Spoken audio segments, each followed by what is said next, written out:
Good morning students, today is your EVS class. Now today we are going to start chapter 21. The name of the chapter 21 is sources of water. ठीक है, पानी के स्रोत. तो पानी के जितने भी स्रोत हैं जहाँ जहाँ से हमको पानी प्राप्त होता है उसके बारे में हम इस चैप्टर में रीड करेंगे. Now we will start our reading. Water is the most precious gift of Mother Nature. ठीक है, भारत माता, ये जो हमारी भारत भूमि है इसके द्वारा दिया गया ये बहुत ही अमूल्य क्या है हमारे लिए गिफ्ट है. क्या? पानी. We can not imagine life without water. हम हमारा जीवन बिना पानी के इमेजिन भी नहीं कर सकते हैं. It is essential for sustains of human beings, plants and animals. ठीक है, ये हमारे लिए बहुत ही महत्वपूर्ण है. महत्वपूर्ण किस लिए है? हमारी लाइफ को चलाने के लिए, हमको जिंदा रहने के लिए, मानव जाति के लिए, पेड़ पौधों के लिए और जानवरों के लिए ये बहुत ही क्या है, इसेंशियल है, बहुत ही ज़रूरी है. There are various sources of water. यहाँ पर बहुत सारे सोर्सेज के बारे में बताया है जहाँ से हमको पानी मिलता है. Let us learn about some of them. अब हम वन बाय वन करके सबके बारे में रीड करेंगे. फर्स्ट है sources of water.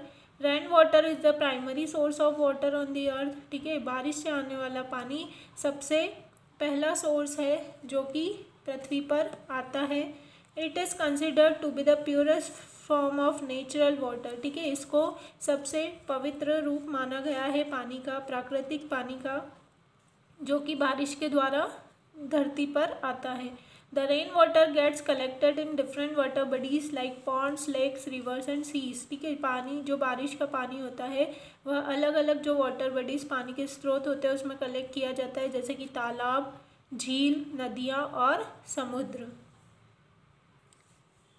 Now next ground water. ठीक है, ग्राउंड वाटर क्या होता है? ज़मीन के अंदर का जो पानी होता है उसको ग्राउंड वाटर कहते हैं. During rainfall the water that falls on the earth seeps through the soil until it reaches a layer of hard rock. ठीक है, जब बारिश होती है, बारिश के दौरान जो पानी होता है वह पृथ्वी के द्वारा क्या होता है, पृथ्वी पर आता है और मिट्टी के द्वारा सोख लिया जाता है.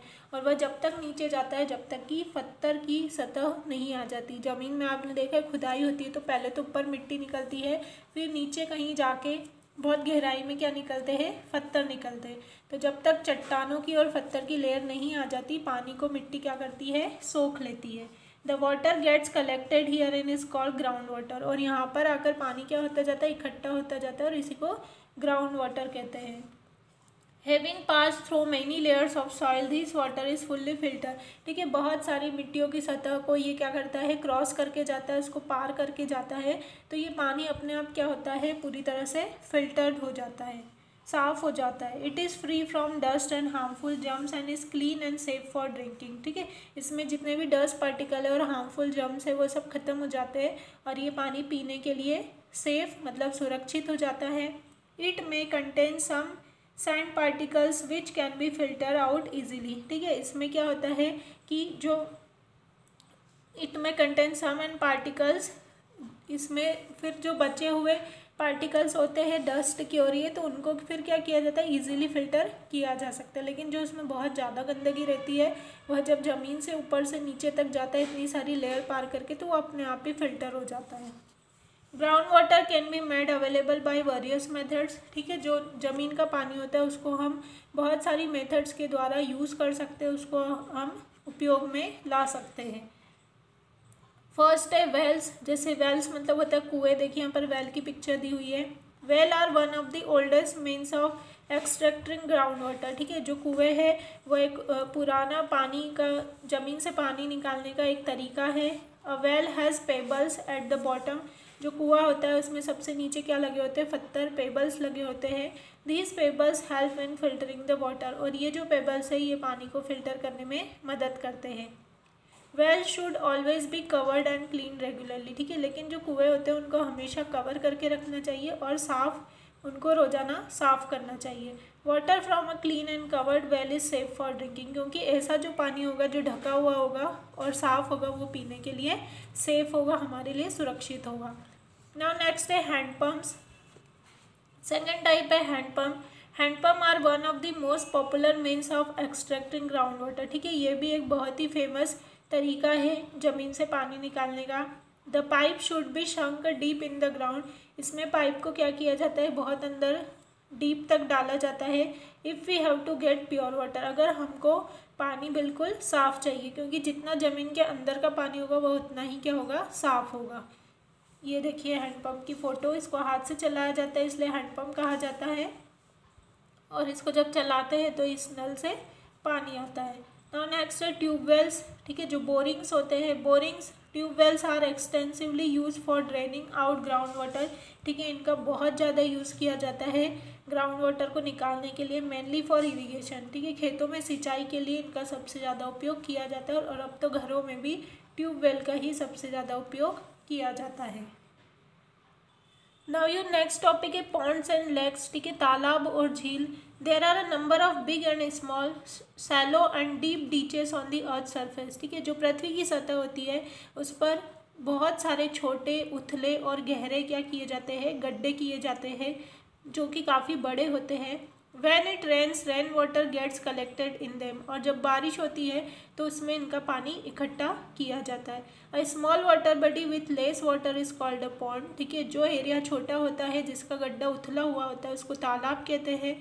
While a bigger water body with a large amount of water is called a lake, और उसी जगह पर अगर एरिया बड़ा है और गड्ढा गहरा है तो उस वाटर बॉडी को, उस पानी के स्रोत को जहाँ पर बहुत ज़्यादा मात्रा में पानी होता है उसको झील कहते हैं। Water from ponds and lakes is not safe for drinking, ठीक है, तालाब और झीलों का जो पानी होता है वह पीने के लिए सुरक्षित नहीं होता है।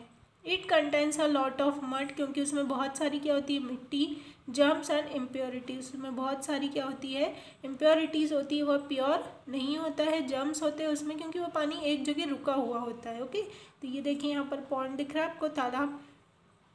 Depending upon the source of water supply in the rivers, they are classified as rain-fed rivers and snow-fed rivers, ठीक है। और अगर हम इसके सोर्स ऑफ वाटर्स को देखते हैं जो कि नदियों में सप्लाई किए जाते हैं, इनको दो भागों में बांटा गया है। एक तो रेन फेड रिवर्स मतलब बारिश से भरने वाली नदियाँ, और स्नो फेड रिवर्स जो बर्फ़ पिघलने से भरने वाली नदियाँ होती है। दो भागों में इसको बांटा गया है। Now come on next page.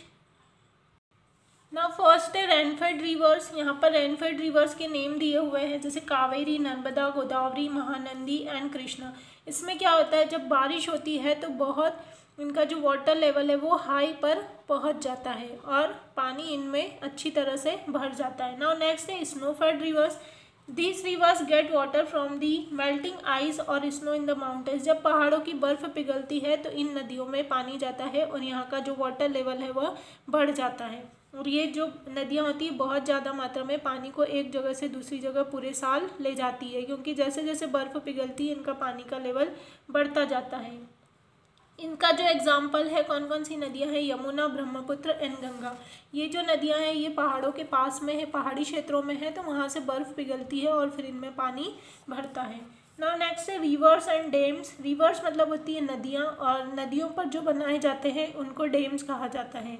On mountains rain water freezes and falls in the form of snow, ठीक है। माउंटेन पर जो रेन वाटर है वो किस रूप में आता है, आइस के रूप में आता है, स्नो बर्फ के रूप में आता है। The snow melts and flows down the mountain in the form of reverse. और जब वह बर्फ़ पिघलती है तो वह पानी कहाँ जाता है, नदियों में जाता है और पानी के लेवल को मेंटेन करता है। Rivers further joins seas and ocean. और नदियाँ बहकर किसको ज्वाइन करती है, किस में जाकर मिल जाती है, समुद्र और महासागरों में। Rivers serve as main source of water. नदियाँ जो है वो हमारा मेन सोर्स है पानी का।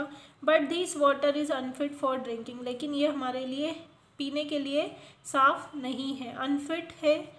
It is first purified and then distribute through a network of pipelines to villages, towns and cities. इसको सबसे पहले क्या किया जाता है, बड़े बड़े जहाँ फिल्ट्रेशन लगे हुए थे वहाँ प्लांट में इसको फ़िल्टर किया जाता है। देन फिर जो पाइपलाइंस होती है उसके थ्रू गाँव में, शहरों में और दूसरे बड़े बड़े शहरों में भेजा जाता है। Now dams are the barriers that are made on rivers to control the flow of water. जब नदियों में बहुत ज़्यादा पानी हो जाता है तो उसके फ्लो को रोकने के लिए, ओवरफ्लो होने के लिए डेम्स का यूज़ किया जाता है। The water gets collected behind the dams. जहाँ डेम्स बने होते हैं, देखिए यहाँ डेम्स की पिक्चर दी हुई है, उसके पीछे पानी को कलेक्ट किया जाता है, फिर पानी उसके ऊपर से जाता है।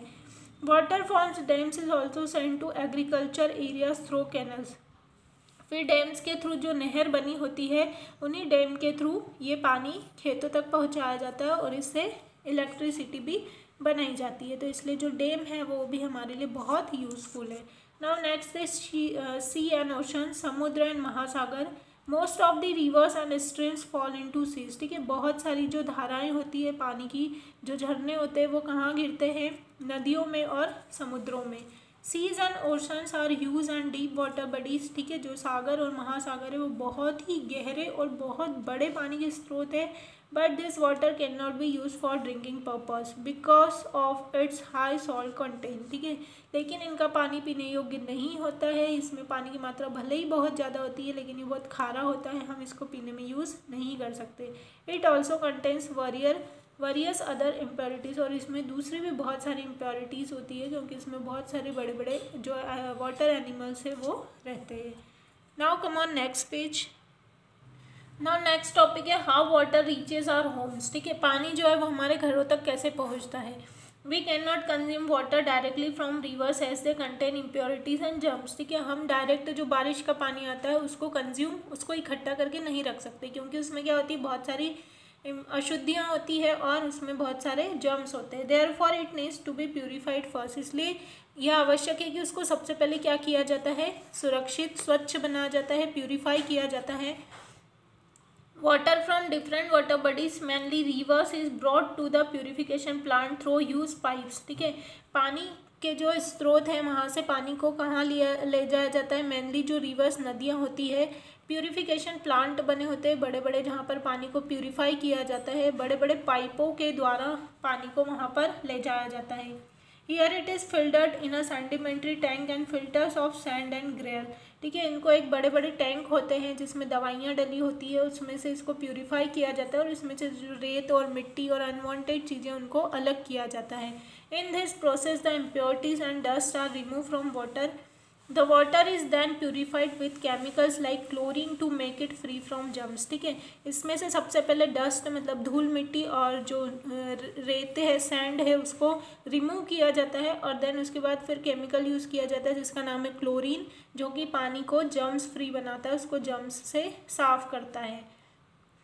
This water is send to different parts of the city through a networks of pipelines. ठीक है, जो पाइपलाइंस डली होती है उसके थ्रू फिर पानी कहाँ पे पहुँचाया जाता है, शहरों में। And these pipelines bring water to our storage tank, और वही पाइपलाइंस के थ्रू पानी जो है वो हमारे घर में जो स्टोरेज टैंक बने होते हैं उसी के द्वारा हमको पानी मिलता है। जैसे कि घरों में नल आते हैं या फिर ट्यूबवेल है, बोरिंग है, तो वो भी हमको पाइपों के द्वारा ही वो पानी बाहर मिलता है।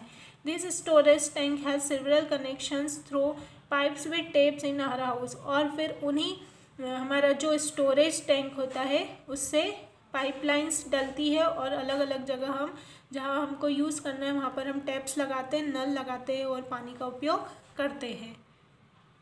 Now your last topic is preventing water pollution. ठीक है, पानी के उसके पोल्यूशन से, प्रदूषण से कैसे बचाया जाता है।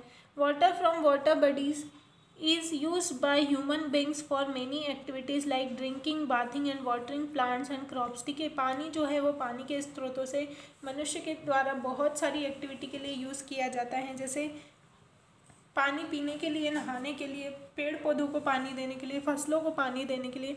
But this water is polluted by activities like washing clothes, bathing animals and throwing waste from houses and factories.